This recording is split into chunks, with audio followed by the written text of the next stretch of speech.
Yeah, baby, you know what time it is. Now let's get it started. Are you kidding me? Unreal! While our HBCUs are mostly known for academic rigor, community, they also know how to turn up. Does he have it? Yes, he does!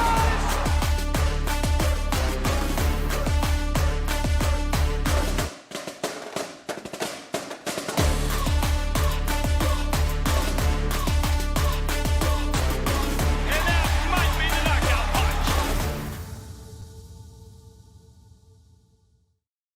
Greetings, here, and man, definitely owe y'all a apology. Uh, to the group that is doing the Great Fest. I had a scheduling conflict, and we were supposed to reschedule. I got caught in traffic, and it was my fault. Like instead of wants to blame anybody else, nope, that is absolutely positively. Sure I own it before anybody else comes up here and says anything else about it. It was definitely on me. It was my fault. So uncorked. Sorry. So definitely I'm gonna try to reach out back out to them, see if we can try to still do it. But if not, then I'll just do it myself and I'll tell you about the uncorked event, talk about the activity. But definitely owe that apology to the good people over there just because we set up a time that we tried to reset up and it was my fault. So but before we do all that, deep into the weeds. Big shout out HBCU Digital Network. This is home. Shout out to Herb Stewart and the Black Techies. Man, it is look, Gerald Thomas III. Go check him out on the Twitter page. 3PG. Look, that brother's been doing a workman's job of keeping FAMU fans up to date with what's been going on and things like that. I mean, look, I'm just saying, look, I appreciate it. For me personally, just getting to see all the things that are happening with the football. We did get a baseball signing. We got a new bowling coach. And then we got some information about the parking lot not too long ago that I can share. Other stuff I can't share it. I don't say nothing about it. So, but and then today look at a classic finish that could be a historic season. All right, so we're going to look at kind of the matchup a little bit, what to expect, what I think is going to happen, and why. So FAMU's parking lot. If you haven't checked it out, man, like go check out some of the pictures. Cousin Kelvin Rozier from OMG Strike. Some other folks, up there in the city, they ride past campus, snap a picture, and look, the parking lot looks good. I ain't even gonna lie to y'all. Now one of the big concerns about parking, like, and I can tell you from my own doorstep, as far as like family wise, ain't nobody paying them prices to park in the parking garage. Like that's something that they don't want. They want the convenience of being close to the stadium. So hopefully some more parking spaces open up. There is some stuff they're working on with that behind the scenes, and hopefully we see that come to fruition. But again, that's something that I kind of griped about last year, and so a couple folks are, then it came to the season. It was like, yeah, nah, we kind of we didn't do that right, and so the Investing in Champions program's gone. So far, so good. Like from what I'm hearing from um that I feel I can share, like they're in the black. Like as far as they're seeing financial returns that are above previous years. I don't think that's insider information, and if it is, but look, I'd rather break that kind of information than break bad news. So I'll break that. I'll tell you that. I can tell you that much from booster meeting that yeah, they in the black. AD Sykes is celebrating a little bit, not too hard, but they are seeing financial gains compared to last year. So that was good news to hear. It was a cool meeting. I'm honestly, I'm just there more so because I helped them out with the Twitter page. Hopefully, get to Instagram stuff working on that as well sooner than later. But and Facebook. But just being real with y'all, like so far when it comes to FAMU's Investing in Champions program, they're making money now. If you want to argue about OBC next year, argue with somebody else about that. We've already had that conversation. I'm not gonna argue about it, and it's not because I'm a homer. It's just because we had a whole episode where we talked about it. Go back and recheck that. Look at that bowling coach, which was cool. I know y'all don't really, but y'all know I'm a fan. You Rattler all the way. Tiger from Jackson State. She graduated from Jackson State, complete Howard. Valparaiso graduate assistant. So this is her first time as a head coach, and this is, I guess, this is a thing. Guess it's gonna be a thing with our AD where we're giving coaches their first time and their first experience as head coaches. And she's pretty young. She graduated in 2021 from Jackson State. Uh, got a master's from Valpo, but again, first head coaching job. And Valpo is not a winning program. But again, when it comes to bowling, I'm not flipping tables and chairs over because the program's not winning. It's a non-revenue producing sport. She cuts her teeth at FAMU in bowling. You got a solid team coming back. I'm kind of cool with it. As long as you can win the locker room, I'm good. Just don't come in there acting stupid, and I'm good with that. So also baseball, and we got some graphics that will be coming out in this week. Garrett Workman, hometown kid from NFC, class of 2024. He's a left-handed pitcher, first baseman, and outfielder. FAMU. So FAMU got two left-handed pitchers on next year's potential roster. Like, I'm just saying, like, it's time. Baseball wise, there is no excuse. Like, tennis just won a championship. They got to upgrade. If that's the way we do things, then cool. You win championships, you get upgrades. It's time for baseball to get the same treatment. FAMU baseball needs to upgrade. Let's upgrade those facilities. Let's do something about that. And before we get on class, we have in the NFL, Marquise Bell went stupid. Like, go back and watch that Dallas Cowboys game. I caught part of it. I had to listen to some of it, and I did see the stats. And if you didn't see, this brother has like 10 tackles all over the field. Like, yeah, Marquise Bell is probably gonna make that roster. Now, Isaiah Land, he got some good pressures. From what I was able to see, he played most of the, but um, I'm just saying, pretty solid. Then we saw Xavier Smith get some kick return experience there, which that's a way to make the team. I mean, so you starting to see the three family rattlers that are in the pros right now get the opportunity to really display their skill. That's kind of what you want as a coach, and it's also what you want as a program. This is what's going to help you bring recruits to the program. It's also going to help you potentially bring more fans to the program. So it's something that I myself, just as a fan, am excited about, but it's also something that you look forward to. You want for your program to be able to produce NFL talent, but then just turn around and see that NFL talent make it to play at the high and actually have a shot at making the team. Like, that's the difference for me. I don't just celebrate when players make the team preseason. No, no, no. Let me when we start making it to the season and you stick on the practice squad, that's when it's really the sweet spot. We got some talent that might be able to do it for next year too. So pretty good times right there. Now the game we're gonna talk about the classic. And if you haven't noticed, literally the summer spent this going through each game instead of giving y'all 3 hours of me talking, which I don't really unless I got, if I had a co-host, I wouldn't mind. If it was me, look, nah. Nah. Like I'm good, but look, now I get tired. But at the same point, man, we went through every game. Every game we had winning, didn't have losing, or had losing. And honestly, the only game I had FAMU losing thus far was that game. And I had that as winnable. Now, that's not me saying that I'm guaranteed a perfect season. I'm not saying that. I am saying FAMU by 20 in the Orange Blossom Classic. Not moving off that. That's a hill that I'll lay on, and you know, it is what it is.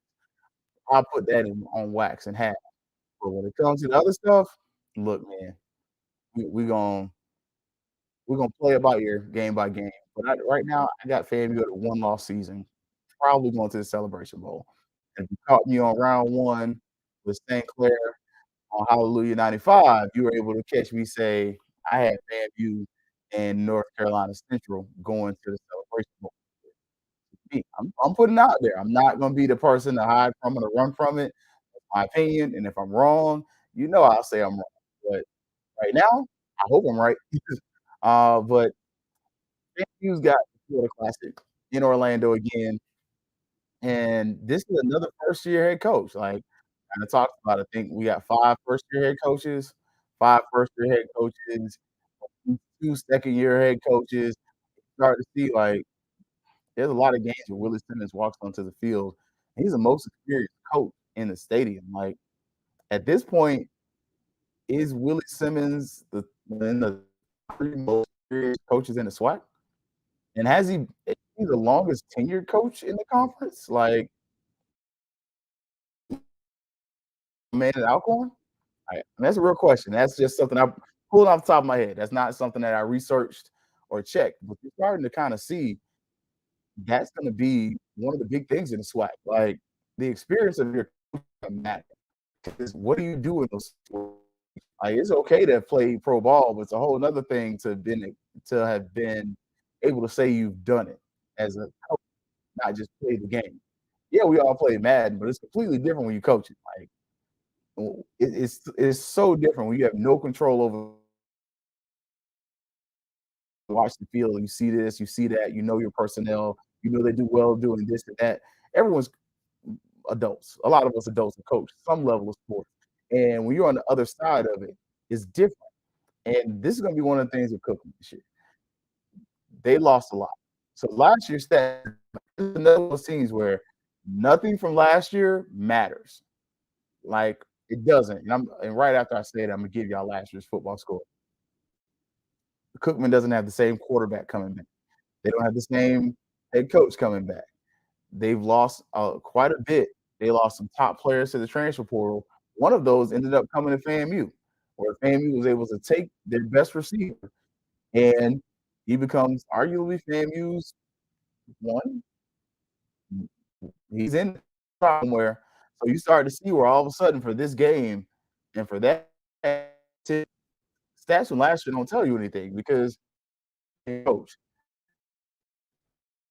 going to come into this game already very likely to have a advantage. And one of the biggest advantages is going to be the fact that you're going to have an offense that has been able to have really 2 years together. Not and yeah, you lost Xavier, huge loss. He's in the NFL, but you still got Musa. You still have K Dot. You have all these guys that are coming back. You have was it Gross, Goss, and literally an offense full of return players. And then you really got some of the best from other teams. You got Cookman's best receiver. You got a transfer that Jackson State was really looking to have be a huge integral part of their defense. Now he don't matter as much that he transferred to FAMU, but you know how that goes. Like you get players from Nebraska, Florida Atlantic, all this talent came together. And to Cookman's credit, they got some talent as well, but most of it was skill position. They get a leading receiver from Virginia Tech. They get a quarterback transfer to come in. But at the same point, it's some of the same stuff that happened last year is happening this year, wherein the field, the new field isn't finished yet. Teams are behind, XYZ in the third. Like you still kind of have that facilities behind stuff. Not like last year. Not as bad as when, not say last year, not as bad as when it's not what Ed Reed was going to inherit and was complaining about. But some of the upgrades haven't finished yet. So you're going to see that play on the field. Fortunately, this game's at the end of the season for them. But one of the big things is going to be with them is that their offensive line last year. Go back and look at that film. That offensive line, it wasn't it, and it wasn't that they weren't ready. And this is a 3 to 4 year rebuild for them. Like if you're gonna be real about what Cookman is, it's a rebuild. Like it's a 3 to 4 year rebuild. It's not something that overnight he's gonna flip that program. it's gonna be a tough season, and this is gonna be the culmination of that tough season. Now, unless he just doesn't have any wins, nobody's getting fired for losing this game, either side of the fence. It's on the FAMU side, it's just gonna be one of those quiet, frustrating press conferences. On the Cookman side, it's gonna be one of those, we knew what it was, tough season, gonna get better next year type conversation. But that's really where it's gonna be. Now for this, the other thing for them is gonna be defensive line because FAMU is gonna have a line. FAMU has an offensive line. And even in last year's Florida Classic, he was able to get a pretty decent run game going considering FAMU is one of the worst running defenses in the conference. Again, while last year's stats don't necessarily matter, they do matter when you start considering the worst running team in the nation, and one of the worst in the conference, had a pretty solid run game in that day, on that day. Like, so you start to kind of notice, like, no, and yeah, I'm big on stats, but no, the stats don't matter 'cause a lot of the stats are turning. But in this case, that's something I could look at and say, okay, we just out talented them on a lot of sides. It was a 20 plus point win. So that already tells you the game wasn't as competitive as it could have been. It did get away from them. And they lose their quarterback. It's gonna be a lot for them to be able to keep up. Now, one of the things Cleveland did do, they acquired pretty decent skill. And for me, to ONG strike zone, listen to Von Wilson. He said it hadn't looked pretty over there yet. I'm not surprised. I'm not surprised. Like, you shouldn't be either. I think by the end of the season, the skill positions will have caught up to where they're gonna have to play. They do. Their best playmaker, they lost their quarterback. I stated that already. They also lost their tight end, which he was supposed to be, a guy that could go to the league. Now, he went to a professional league, but wasn't the NFL. Like I said, they lost their receiver. Running back wise, they had some injuries and some other things happened to them that kind of that nipped that in the bud. And last year, they were solid. Like, I mean, it's Cookman. Like, Cookman's secondary is always going to be their secondary. Like, they hadn't been elite as far as a DB unit in a while. Cookman's secondary is never sorry. Like, even when they have bad years, they get good talent, and that's going to be something that's going to be their strength. So let's go. Y'all know every game we do this. Let's get a tail of the tape, and this tail of the tape is going to be sponsored by Cable Busters TV. Who you gonna call for NFL, NBA, pay-per-view, local TV, starting at $35 per month on up to 3 devices? 813-102 cablebustertv.com. Appreciate it. All right, so tail of the tape. Who we got? I'm gonna do this. I'm gonna do it just because I'm paying. And I got all this FAMU stuff surrounding me, so I really can't. I can't not do it. Quarterback FAMU, running back FAMU, receiver FAMU, offensive line, the entire offense. Let's just do that. The entire offense is gonna go FAMU's way. If I'm looking talent for talent, part of it is one the conditioning program and the results of the commitment to the program. I mean, you got one program where they got a cool box, one that doesn't. Like, this is this is where the arms race of facilities starts to make a difference. This is where it happens. Granted, FAMU's locker room ain't the greatest. It works, but it ain't the greatest. But some of the other things around the program, they make a big difference. And this is just one of those areas it's gonna make a difference. Defensively, defensive line, I'm going FAMU, but I'm gonna say that their defensive ends. I want to see what Cookman's gonna bring. Same thing with linebacker. Like, what are they gonna bring linebacker wise? Secondary, I'm gonna go fam. But it's another spot where I think Cookman's gonna have a DB that's just slept on. Like, we saw where last year their best defensive back transfers out of the program, adversely affects their program. But Cookman's is one of those programs, and it largely because of location. They're consistent in their production of high level DBs. Like, they normally produce at least 1 or 2 good corners or safeties that you got to watch out for. You're not gonna sleep on that BCU secondary. That's not me trying to hype them up. This just kind of is what it is. Punter, I'm going. We already got an All American punter. Same thing with kicker. Like kicker, I don't know. Like that's push. I'll say push there. So when I'm looking tail of the tape, I got FAMU winning this one, and I think FAMU wins off talent. Honestly, talent, experience. This is Willie Simmons' most talented team. He's even gone on to say that. Like he said it. Everyone else around him has said it. Look at the players they're continuing to bring in. The transfer portal is going FAMU's way. And this is how you build a program that's not only successful, but that has the cachet or the ability to build a tradition. And I think at this point, they've built a tradition. Now, this would, in all intents and purposes, if all things go well, I would have FAMU having a one-loss season. So what comes after that would naturally be the SWAC championship game. Now, where the SWAC championship game is depending on who wins the West. Now, out of the West, I ain't gonna lie, I was on my Southern stuff for a long time, and duly I was trusted, and duly I was trusting. I trusted Dooley last year, and Dooley let me down. So I'm going Alcorn. Don't ask me why. I feel like the experience of McNair at Alcorn State is going to be something that is going to be able to one carry them through, but also the way he builds a program. I like how he builds a program. And I think he builds it with an understanding of what Alcorn is. It's not a destination program. It's Alcorn. It's kind of a is there. They do what they do, and they do what they do, but it's very homegrown. And when you go back to SWAC, especially if you want to go back and listen to the questions and the comments that Coach McNair had, he was like, "I don't really care for the transfer portal all that much. Like, I'm about building it at home." He was talking about how he wants to build a program with high school students and get a few junior college guys, but mostly he likes to build high school talent.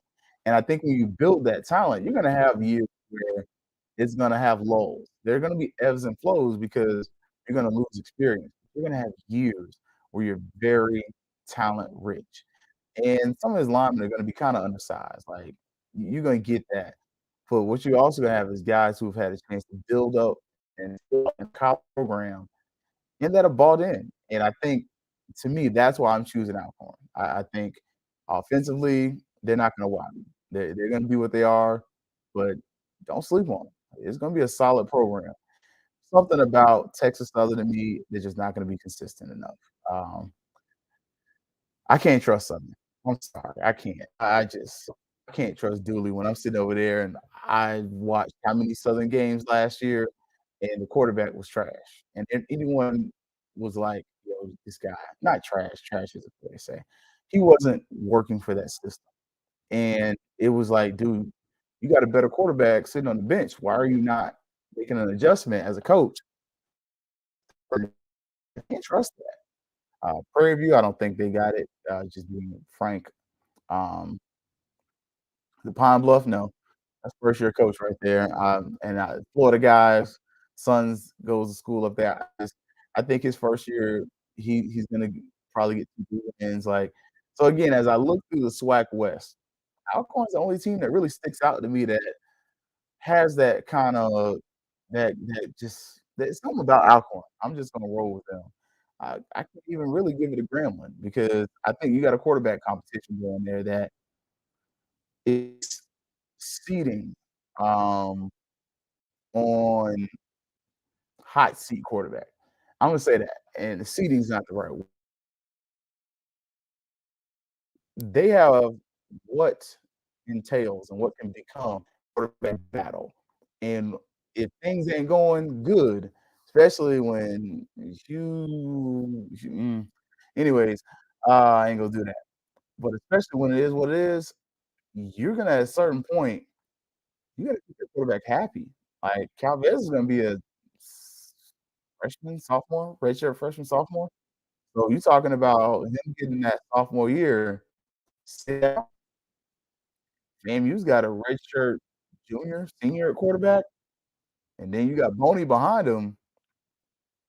You're not gonna tell me Cookman don't have a quarterback at all.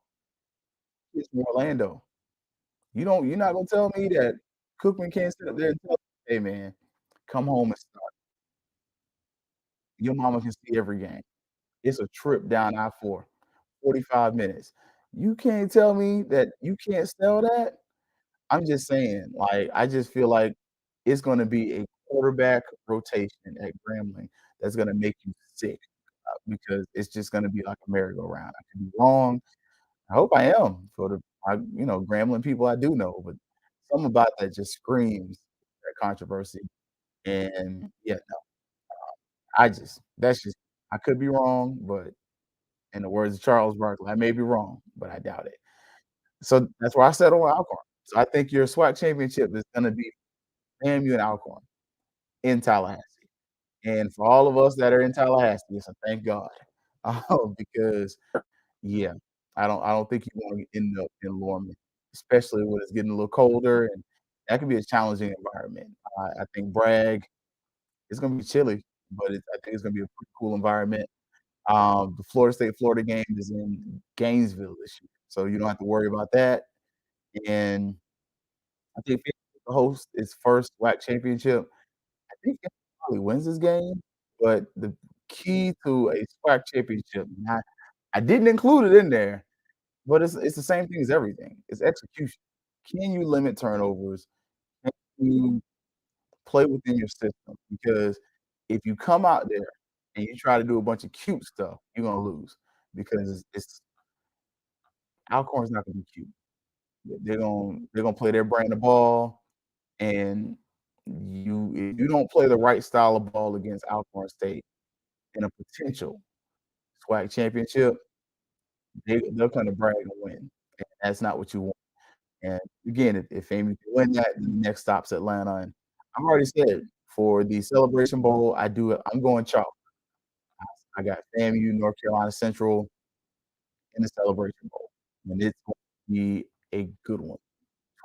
22 MAC yeah. The fun part about this is last time FAMU played Central, we beat 'em. So that's, a little trash talk that gets to be had there as far as who does who if that comes to fruition. What I got for the season, man, I think FAMU does have that one-loss season if I'm looking at what my projections are. Now, do I really think they're gonna be that great? Man, come on.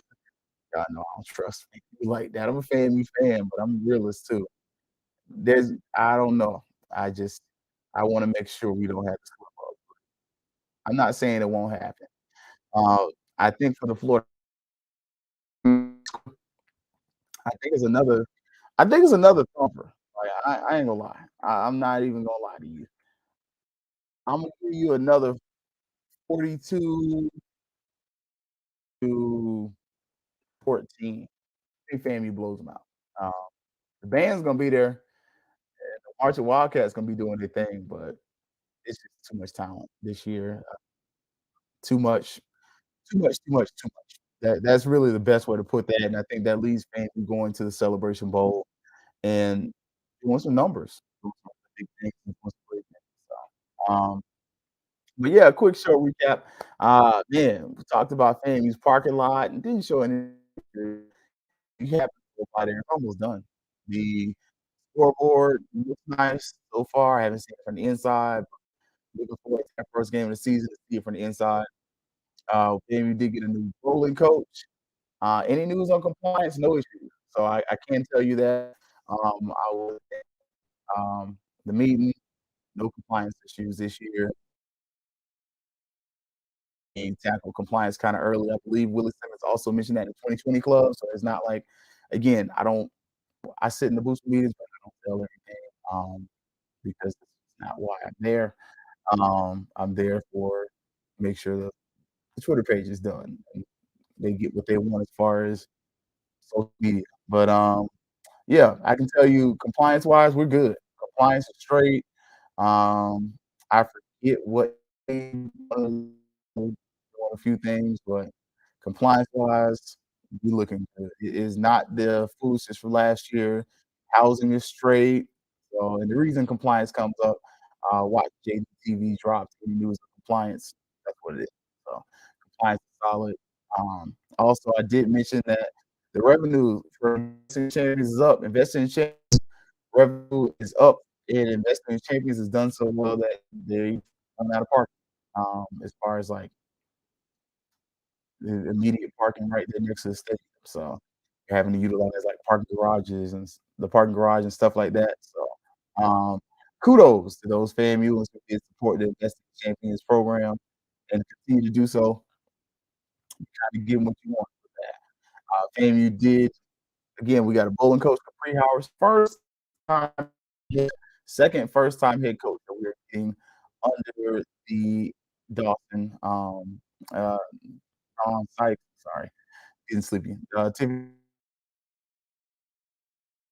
So take that for how you feel about it. It is what it is. But I did forget to mention though, the track team is looking hot, man. I was on a call. I was on with oh man, St. Clair. Sorry, St. Clair. I'm sorry, St. Clair. But I was on his show and we did talk to the track coach. Track team's looking good. They're looking to bring the family relays back probably 2025. So, and that's not me breaking news. It was on round one of Hallelujah 95, St. Clair Moraine, former writer for the Tallahassee Democrat, his show. We were on there, and FAMU is looking to bring their family relays potentially back in 2025, doing some improvements to the track there. So looking forward to seeing that come to fruition as well. FAMU baseball got to commit. No, North Florida Christian up there on side Tallahassee, like they're kind of north side. I give it. Class of 2024, lucky pitcher Garrett worked outfielder too. So good. Then talked about the earlers and the pros. NFL Network is running replays. Our remote is right here to the left and hot. But if you got um ooh, I don't see it on here. I'm scrolling through. No, this isn't great podcasting, but I'd rather be honest and sit up here and tell you the lie. I don't see replay of it, but they were replaying the Cowboys as well as um, the Rams game. So I don't see it up there, but if you got YouTube, I've already seen some people cut up the game, so go watch it on there. Um, but we did have Marquise Bell and Isaiah Lamb both play. Marquise Bell went the hell off. Like Marquise Bell had a day. Like, he had the kind of day where if he don't make the team for the Cowboys, he'll be somewhere else. He won't be just left out there. Isaiah Lamb got some pressures. We saw the videos of that, and I believe it was Lights On. They shared a video of it. Make sure I give credit. Credit is due. I surely hate when I do something, don't give me credit. Also, the Rams, Avery Smith, we saw him back there returning kicks and things like that. Great thing to see, especially great with the team. And we talked about the Florida Classic. I pointed out last year doesn't matter because Cookman's another school with a new football coach. Their quarterback transferred to the University of Charlotte. He's a 49er now. Their tight end left. FAMU's got their best receiver up from the transfer portal, and man, they saying that dude is putting in work. I'm hearing that brother's working people like a part-time job. Like, yeah. And so it's gonna be interesting, but I feel like by that point in the season, they're gonna figure out who they are, but there's just not gonna be enough to they their needs are all defensive line. As far as Cookman's needs, from my perspective, they have the skill positions. That's what the difference was when they were going against FAMU last year, honestly. It was there in the trenches. And then the Classic, I had FAMU winning 42-14. Blowout this year. I think this year is the last big blowout we get for that game. I think next year you're gonna get a much better Florida Classic. You're gonna have a newer coach and newer quarterback. I said coach. Kind of interested to see how that goes. So just good times about that, man. So but yeah, man, look, that is our season preview. I did finish. I did project the beat Alcorn State in the SWAC championship. Sorry about that. And then came with NCCU in the celebration. Season preview. If you want to go back through it, go back to either the fangsuppodcast.com website, update the last 2 weeks episodes. Also, Fangs Up YouTube, check out the Facebook, check out the Twitter, check out the Instagram, and see all the stuff we're doing. And yeah, get caught up and stay up to date. Next show, we're gonna look at some of these recruits that were offered. I purposely kind of laid off for the football offers, but we're gonna talk about who has been offered. We're gonna update the offer sheets as far as the ones we do for Things Up and HBCU Digital, where we talk about, hey, this kid got an offer from FAMU. We try to put a little on screen on there. But we're gonna talk about who these kids are, or students are, and maybe what to look for. Because last year, Bo Somerset was gonna be a dude. I told y'all about him. Looked like already Bo is one of them guys, man. So interested to see some of that. We got some events to talk about though. Gotta make sure I remind y'all. Look, homecoming experience. I ain't even get no donation. You see the dates, October 21st through the 28th on the highest of Seven Hills. Make sure, don't sit up here and be one complaining about the hotel price when you wait till the last minute. Be better than me. Look, I ain't gonna lie to you. OBC, I'm waiting till the last minute. I'm staying in Miami anyway. Stay North Miami. But mentioning that, the National Alumni Association has released their hotels. They've told y'all where to stay at. If you want to look, especially at the homecoming price, look at that price, 149 a night. You could not get that with a stick last year at the Holiday Inn. So go get it before it books up. They need to call and check, but they have the Holiday Inn. It says Parkway. I believe that is one we used to have the Applebee's in it right there across from the Designer Shoe Warehouse and the um, Governor Square Mall, leaving that area. I could be wrong, but if that's off the top of my head where it's at, not a bad location. It's straight. But I could be wrong. Like again, I'll Google it later. I might be right. So go ahead, get the hotel prices. Don't say Keith didn't tell you. I told you. The hotel prices are 149 with them before they hit $300. Don't start complaining. I don't want to hear it. Also, fall sports kickoff. I told y'all I do a little something with the boosters. I try to help them out. Man, some of these spots are filling up fast, but they need you there.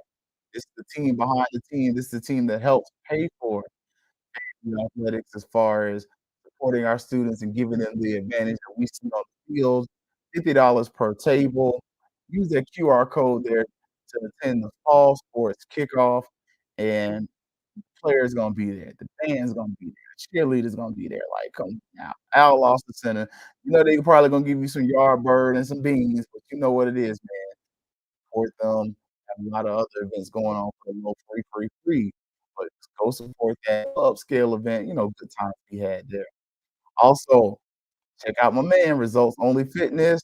Go check him out. Kennesaw, Georgia. I'm gonna upload his latest flyer pretty soon. I got a little bump up at work.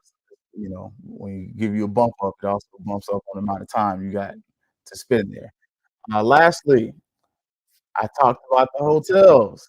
Touchdown in Tampa Bay. If you're gonna stay, look, go ahead. It's right by the airport. Literally, go check it out. It's right by the airport. If you haven't been to Tampa, the airport and football stadium are very far from each other. So it's not a bad ride. I might still decide. Like, just because I can drive to Tampa. So Tampa to Orlando, not a bad ride. So yeah, man. So that's the end of the show, man. 41 minutes. Look, y'all stay this long. I appreciate it. So next show we are going to talk about these recruits, the guys who've been offered by FAMU, try to show a little film on them. So and we do with HBCU Digital Network. Y'all know how we kind of try to hype these kids up a little bit. And then we're going to talk about the Uncork Fest. So make sure I reach back out. But even if I can't get them on the show, I'll just do it and talk about it. And tell y'all what's going on with it, why you should support. And if you do support and you out there, just send me pictures. share them so that we can make sure we get all that out there. So, as always, y'all, big shout out to HBCU Network. Appreciate y'all. Check out Herb Stewart and the Black Techies. Also, check out Herb's band. And look, check out what Herb's doing with the band. Herb is following bands like few others. Write-ups, check that out, all those good things, man. Great things happening over there with Herb. And check out the Fangs podcast. If you don't know, man, like I ain't even charging y'all a little extra fee. We are going to do our post game instant reaction. We have to stop that. Something we still be doing down there in Miami. I may or may not do it at the stadium. I probably won't just because I don't like to be walking. I don't like to be in the stadium by myself late at night like that. But we're definitely gonna do post game interactions, instant reactions, talk about what we saw, what we didn't, everything like that. And we're also gonna come straight the field, pregame sometimes. We'll see if we can work things out with our fellow FAMUans. But as always, y'all, it's gonna be fun. Yeah, baby, you know what time it is. Now let's get it started. Are you kidding me? Unreal. While our HBCUs are mostly known for academic rigor, community, they also know how to turn up. Does he have it? Yes, he does!